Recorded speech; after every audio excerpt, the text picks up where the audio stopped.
This episode is brought to you by Snapple. Want to know another Snapple fact? The first hot air balloon passengers were a sheep, a duck, and a rooster. Ridiculous. Check out Snapple.com to find ridiculously flavored Snapple near you. We took it all. We brought them to our land. An endless night, ember hot and icy cold. The rage of the earth. We made this curse. Carved it in the blood on our backs. We did not see. We could not, but she did. And in the end... What will I become? Senua's Saga. Hellblade 2. Play it now with Game Pass. Today on the Film and Whiskey podcast, we're revisiting one of our favorite directors of the season as we chat with author Scott Eyman about his new book on the life and films of Charlie Chaplin. That's all ahead on the Film and Whiskey podcast.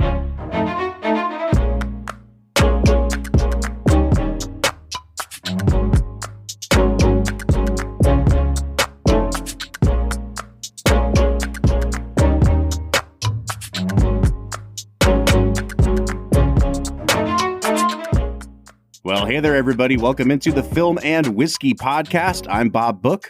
I'm Brad G. And we're coming at you with another special bonus episode. Brad, last week I went to my mailbox and I opened it up. And, you know, one of the benefits of doing a whiskey-related podcast is that sometimes your mailbox is full of booze. And I had a package in the mail. True. I had a package in the mailbox and it was not booze. I said, I can't drink this. What is this thing? And it was a book, Brad. It's a book that we specifically requested, too, because it is a super fascinating new book by the author Scott Eyman. The book is called Charlie Chaplin versus America, When Art, Sex, and Politics Collided. We had just done a series on Charlie Chaplin, and we kind of hinted at some of his personal life and how it bled into his work and how we look at his work in response to that. Mm-hmm. And lo and behold, Simon & Schuster is putting out this new major work about the life and times of Charlie Chaplin. And Brad, spoiler alert, we're going to talk about that book today. We sure are. And we are joined by author of said book, Scott Eyman. And I will say this, he has written so much and been so influential as a film historian that his bio takes up 2 paragraphs. So How about I take the first one, you take the second one, Bob? Does that sound good? It sounds great, man. Let's tag team it. Yeah, so Scott, as I said, he is a film historian and author of best-selling biographies on the golden age of Hollywood, including, and this is, Scott, we'll have to talk about this later, after the interview, my favorite actor of all time, Cary Grant. He's written biographies on John Wayne, Cecil B. DeMille, John Ford, Louis B. Mayer, Henry Fonda, and Jimmy Stewart. Yeah, Scott's also worked as a book editor and art critic for the Palm Beach Post. He's a reviewer for the Wall Street Journal, Film Comment, the New York Observer. He's had articles published in the New York Times, the Washington Post, the Chicago Tribune, you know, basically all the major players at this point, Brad. I've never heard of him, Bob. You might have even caught him on TV a couple weeks ago. I just watched him introduce 4 films on Charlie Chaplin on Turner Classic Movies. Scott, it is great to have you here. Oh, thanks for inviting me, guys. It's good to be on a show with such an enticing title. You know, we try. We get right to the point. We often find that our guests enjoy the whiskey avenue just as much as the film. If you have a lot of writers on, they'll definitely opt for the whiskey. Yeah. Yeah, for sure. All right, Scott, let's dive right in talking about this book. First of all, thank you for writing this. It's a phenomenal piece of writing. And, you know, it's as suspenseful as it is informative, I have to say. Thanks. It was a tough narrative to keep straight because there's 4 or 5 things going on at the same time a lot of the time. Mm-hmm. So it's about a fairly compressed period in his life. And there were times when I thought, oh, okay, I'm losing the thread here. You know, you have to go back and make sure it has clarity because clarity is crucial with a story like this. Well, I think that's a great segue into my first question. So this really hyper focuses on one period of Chaplin's life, and that is his exile from America post-war. And I'm wondering, as a biographer, how do you decide, or like, you know, especially with this period in Chaplin's life, how did you identify that this was kind of the lens through which to look at the rest of his life and career? Well, in one sense, it was it felt inevitable to me. It was the culmination of decades of his political beliefs, his sexual behavior, his aesthetic contract with his audience, and with his own self-image. Chaplin was not a man to trim his sails no matter what he was told by smart people. He was going to go ahead with what he thought was the right thing to do from hell or high water. His whole life pointed him towards that point of view. He had that catastrophic childhood, which basically taught him, if it could be boiled down to one thing, it was that you can't depend on anybody but yourself. And he was lucky in that he had a brother that he adored and who adored him in return. And Sidney, his brother, who was 2 years older, was always there for Charlie. And Charlie was as much there for Sidney as was humanly possible as well. So they each had each other in a very close bond. But still, Sidney was also a comedian of some skill and some success. So it had to be difficult for him on some level to have a brother who was hailed as a genius and as an extraordinary primary artist of the 20th century. But you never know it from his letters. He was just 100% on Charlie's team. But Charlie, with very few exceptions, didn't trust society at large, didn't trust the things people said. You could only trust the things people did. And in his experience, people acted basically out of self-interest. If you couldn't do them any good, they tended to ignore you. Not necessarily step on your face with their boot heel, but they weren't going to expend a huge amount of effort on your behalf. So he early on learned that you had to depend on nobody but yourself. So as a result, he allowed very few people in. He had very few intimate friends. He had one close male friend, Douglas Fairbanks Sr. Douglas Fairbanks died young. He was in his 50s in 1939. And after that, he never really had another close male friend. He had employees that were there for decades. He was very loyal to, and they were very loyal to him. But intimate friendships, not really. No. He was very much self-directed and self-oriented until he met his last wife, Una O'Neill Chaplin. He gave himself over to another human being completely, probably for the first time in his life. And I think that's what's like so fascinating for me about this book is that, you know, before you even get to the table of contents, you have a quote from him. And I'll read just a tiny bit of it where he says, "My ego edits my life more than any moral code, and I would never do anything to shame it, for I have to live with myself." And I think that as I've been reading your book, the psychological profile of Chaplin is just fascinating. You know, and as you said, you were pulling all the different threads of these narratives swirling about his life. The ability to stay connected to his psychological profile. And, you know, as you said, how at the end of his life, he's with Una O'Neill and it seems to be the first person he's ever opened himself up to. I mean, that makes for compelling reading, Scott. Well, thanks. The relationship with Una is really, I think, indicates his character in a way that nothing else does. Because the reason the relationship was, they were married, she was 18 when they married. He was 53, I believe, 53 or 54. And nobody was suspicious about it at all. No. Nobody raised an eyebrow. Nobody was upset. No, not. But the reason they were married for the rest of his life, they were basically idyllically happy. They had 8 children together. The reason it worked was because each of them gave the other what they'd been looking for their entire life. O'Neill was the daughter of Eugene O'Neill, who was a bastard, great writer, but a bastard. And he had basically taken a dislike to the child, all of his children. He had 2 sons and a daughter, and he was really never a part of any of their lives to speak of. And he regarded them as mistakes or with disdain that seems completely out of proportion to who they actually were. Both of his sons committed suicide. Una was saved by her marriage to Chaplin. What Una gave Chaplin was complete acceptance and for who he was and what he was. She didn't try to change him. She didn't try to mold him. She didn't try to make him into something he wasn't. He was a man in the middle years by that time. She understood that he was a workaholic and compulsive. And if he didn't get his work in, his writing in, his filmmaking in, whatever happened to be doing at that moment, he didn't feel he'd earned his dinner because that was the way he was raised. He raised himself. And in return, he gave her complete acceptance as well, which she'd never been able to get from her father. So it was a perfect match in terms of their emotion, each of their emotional needs. Well, if I can go from complete acceptance with his last wife to complete rejection, I mean, the way the book is centered on this crucial moment in Chaplin's life when he goes to take his film basically on tour in Europe and then is denied entry into the United States and essentially never returns except for when he collects his honorary Oscar in the 1970s. Correct. We took it all. We brought them to our land. An endless night, ember hot and icy cold. The rage of the earth. We made this curse. Carved it in the blood on our backs. We did not see. We could not, but she did. And in the end, what will I become? Senua's Saga.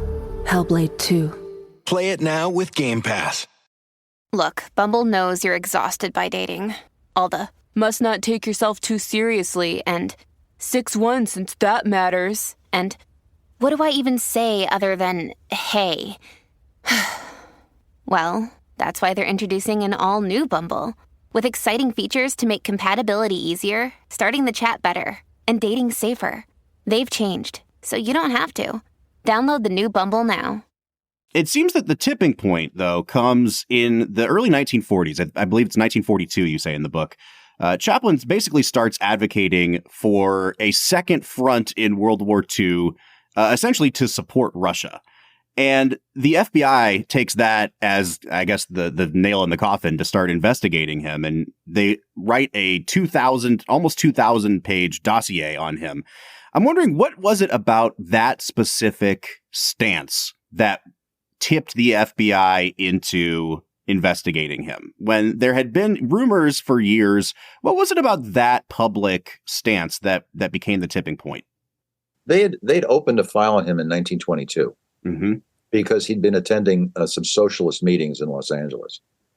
He had neglected to welcome Will Hayes to Los Angeles when Will Hayes was named the czar of the movies in order to forestall censorship because of a series of scandals that had broken out in Hollywood. So the industry felt they had to do something to diffuse it. So they brought in Will Hayes, who had been in the cabinet of Warren G. Harding, which is, of course, tantamount to being a criminal, to run a kind of loosely defined, oversee a production of films, censorship in essence.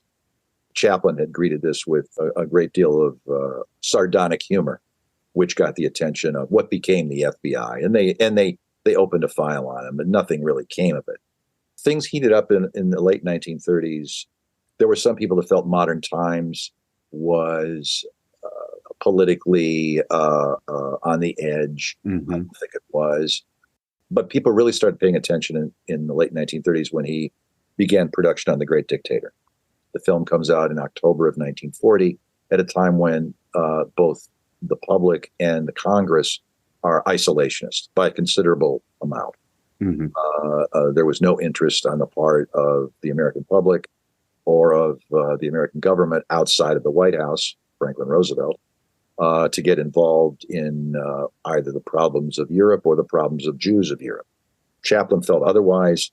He felt that immigrants needed to be welcomed, and he felt that Hitler had to be confronted directly, in spite of the fact that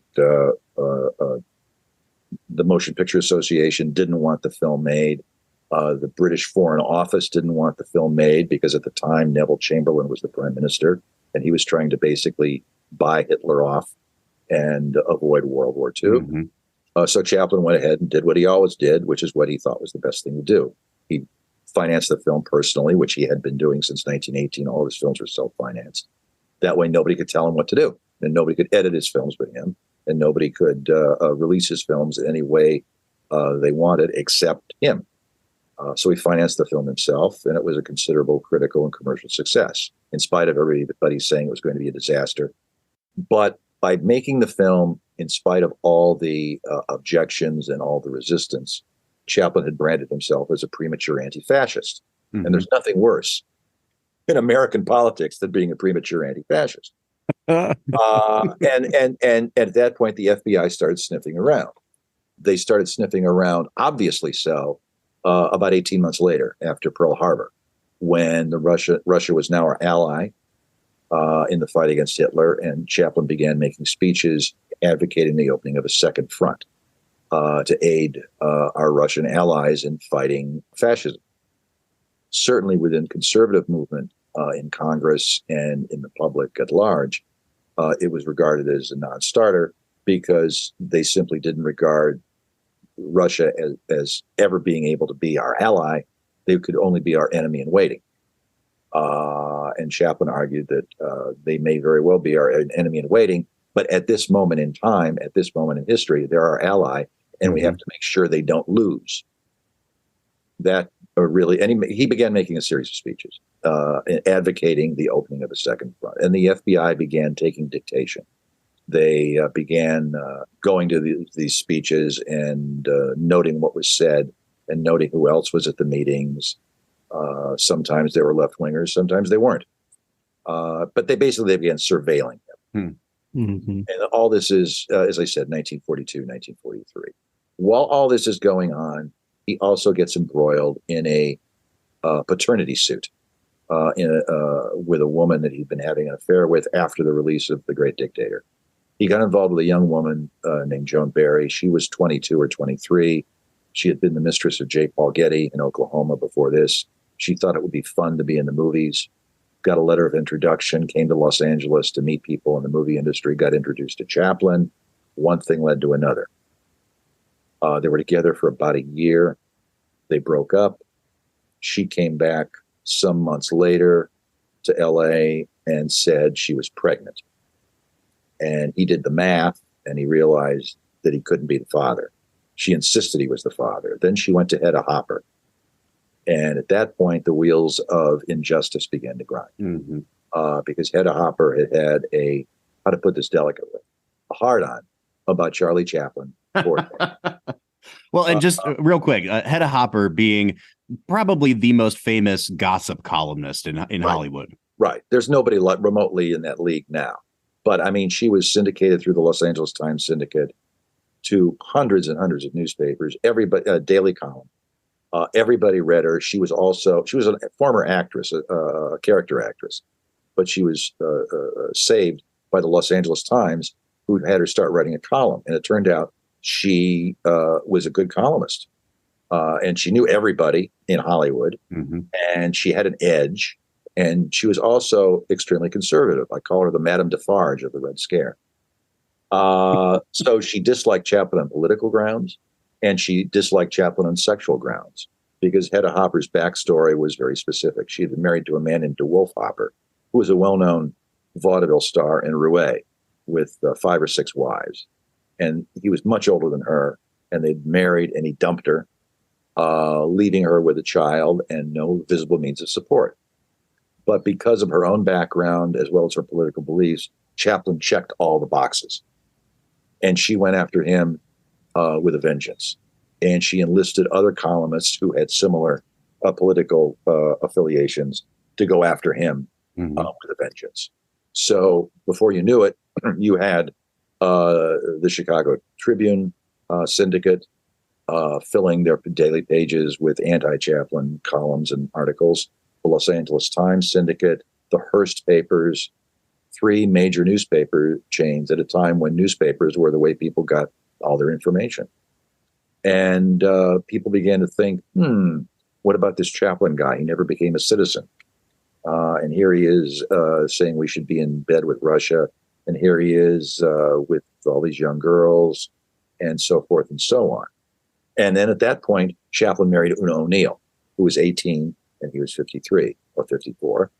And that seemed to confirm everything that was being brooded about in the newspapers.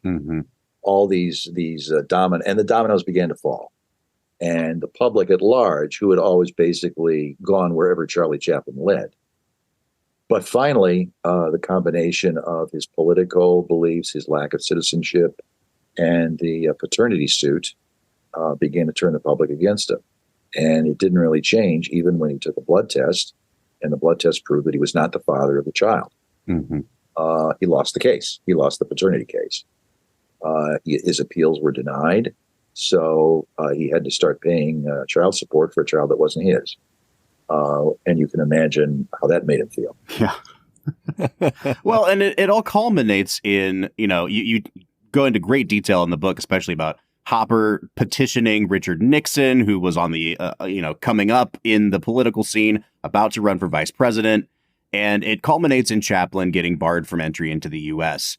And he really is on an island. And there's a really interesting tidbit that the only three people in Hollywood where he was king for decades that came to his defense were Samuel Goldwyn, Cary Grant, and William Wyler. And they publicly decried what was happening to him. Did he have a personal relationship with any of those three? And to what extent was that relationship? He and Goldwyn went back to the 1920s. They were friends, not intimate friends. I mean, they didn't hang around socially particularly. Goldwyn was a strange character, and Chaplin was a strange character too. But they liked each other because they were both independent, fiercely independent. Cary Grant, no, he had no social relationship with Cary Grant. Wyler, I just found this out last week. A friend of mine is friends with Catherine Wyler, William Wyler's daughter, and he put her on the phone with me because she'd read about the book and she wanted to talk to me. And I'd never met her. And she told me that she was the last survivor of the Chaplin-Wyler tennis tournaments because Wyler lived on Summit Drive a couple of doors up from Chaplin. And Chaplin had a tennis court and Wyler had a tennis court. And they would get together for these weekend tennis tournaments where, Chaplin was a very serious tennis player, and evidently Wyler was too. So they would really go at it. Their wives were not so serious. And the kids thought the whole competition thing was ridiculous. So they would throw things at the wives when they tried to play tennis because neither Wyler's wife or Chaplin's wife could play tennis at all. No, but she said they were, Wyler and Chaplin played for blood. So he and Wyler had a social relationship, but that was where it ended. They just happened to be neighbors, basically. But no, Cary Grant, no. But Cary Grant had a kind of libertarian streak about behavior. And he also stood up for Ingrid Bergman a few years later when she had her affair with Roberto Rossellini and got pregnant. Mm-hmm. And he said it was nobody's business. What people do in their private life is nobody's business. But by 1952, which is September 1952, when Chaplin got kicked out of the country, the blacklist is in full sway. And most of the people that had been persecuted by the blacklist were either in New York, in Mexico, or hiding out, or working under pseudonyms.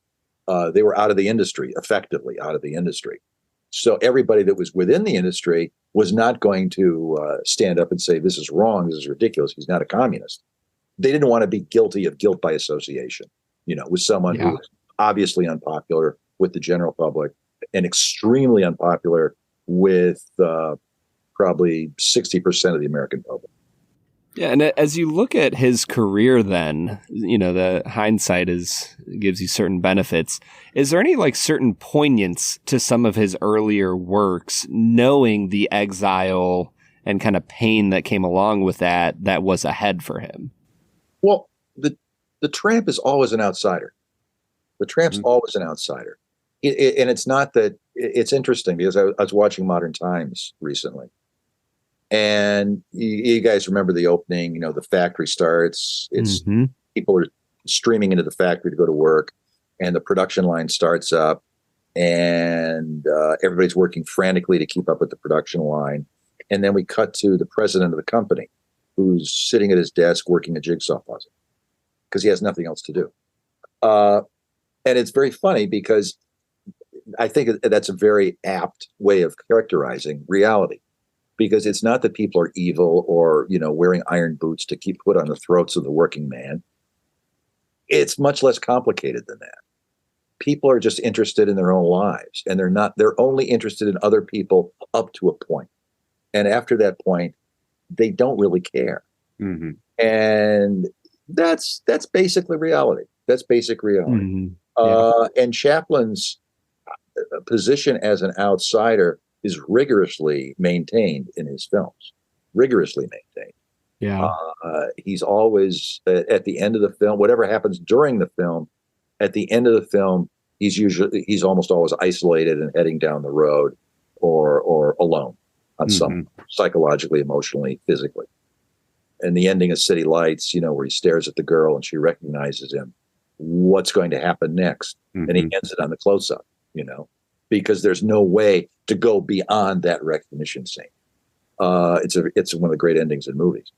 The tramp is not just a character he played, it's his alter ego. It's his way of expressing his feelings about an outsider, an eternal outsider in a society that isn't really interested in outsiders, except in a kind of romantic guy in a horse Western way, We don't really trust outsiders. We trust people who are like us, people who have mortgages and families and we can see around the swimming pool, And aren't marrying a girl 30, 40 years younger than them. Oh, no, that happens all the time. Sure. That happens it happened all the time in Hollywood. It happens all the time outside Hollywood. I live very near Palm Beach, where any night on Palm Beach, you can see guys who are 70 and 80 years old with a cluster of 25 and 30-year-old blondes clustered around them. Now, why is this happening? Is it happening because they're so devastatingly charming and their conversation is so sparkling? No, they're all pretty much Cary Grant. Oh yeah, no, imagine they're Cary Grant. They may have an ascot, but that's where the resemblance is. No, they're clustered around them because they have money. And Chaplin saw it all the time in Hollywood and saw it all the time in London growing up, because that's a common transaction between men and women. Yeah. It's not unheard of. He didn't invent it in his private life. He took advantage of it, but he didn't invent it.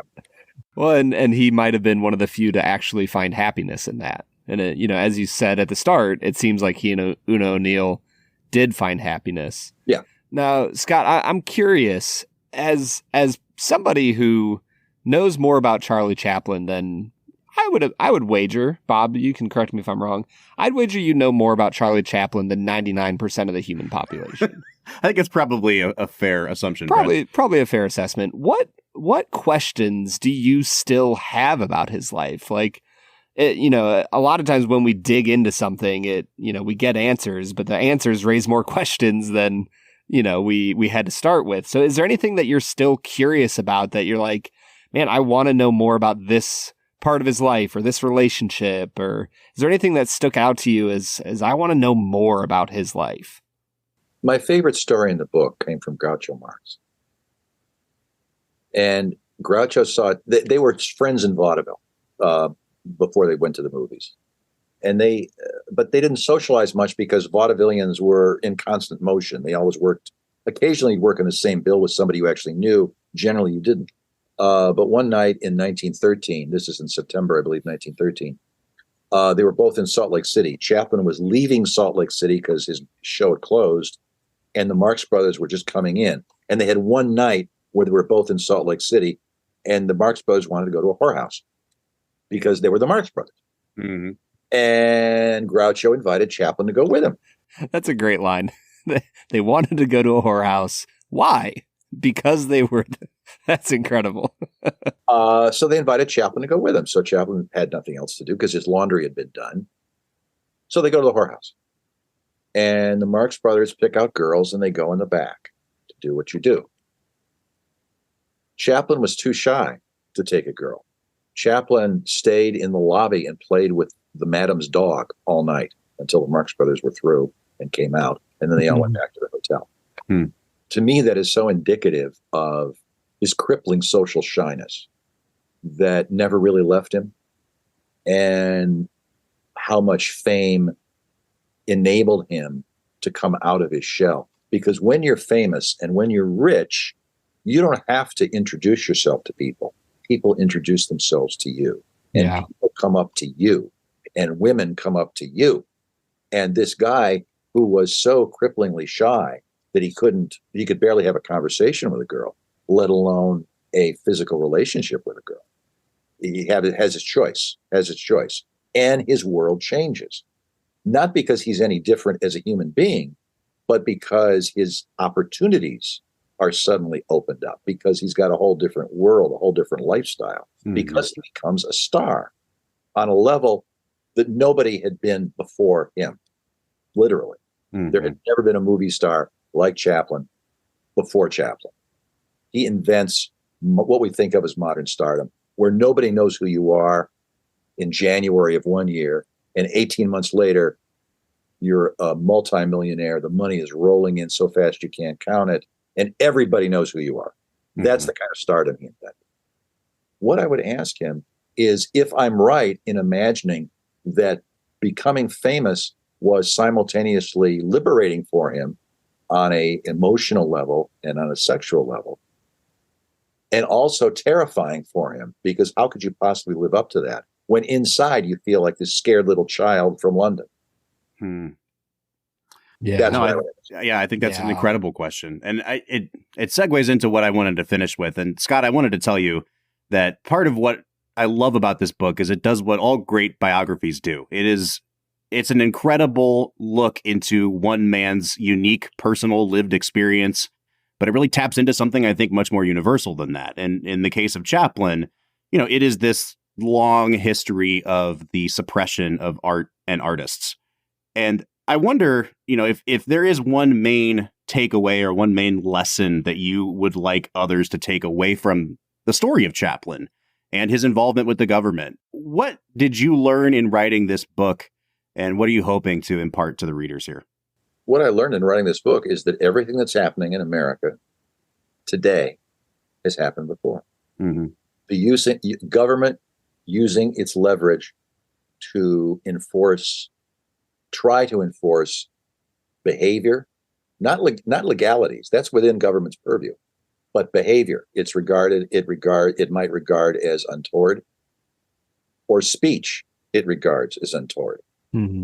That is the what makes the book an ugly word relevant.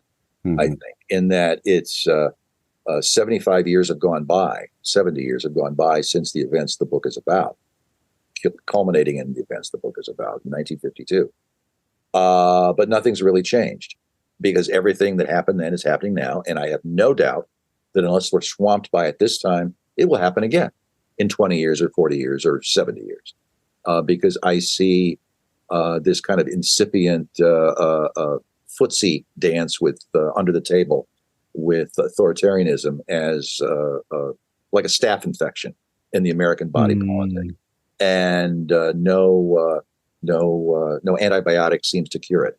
Not really, because it's always ready to rear back. As the bitch is always in heat, the antibiotics don't work, and it simply lies in wait until the body politic is weakened sufficiently, and then it comes roaring back.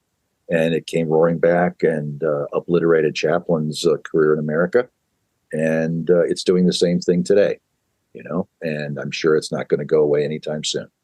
I was going to say author and political commentator. Scott Eyman, everybody. I was going to say, Scott, we cannot thank you enough for being with us today. The author is Scott Eyman. The book is Charlie Chaplin versus America, When Art, Sex, and Politics Collided. Scott, thank you for your time today. Happy to do it. Call me anytime. We'll be back on Tuesday with another regularly scheduled episode. But until then, I'm Bob Book. I'm Brad G. And we'll see you next time.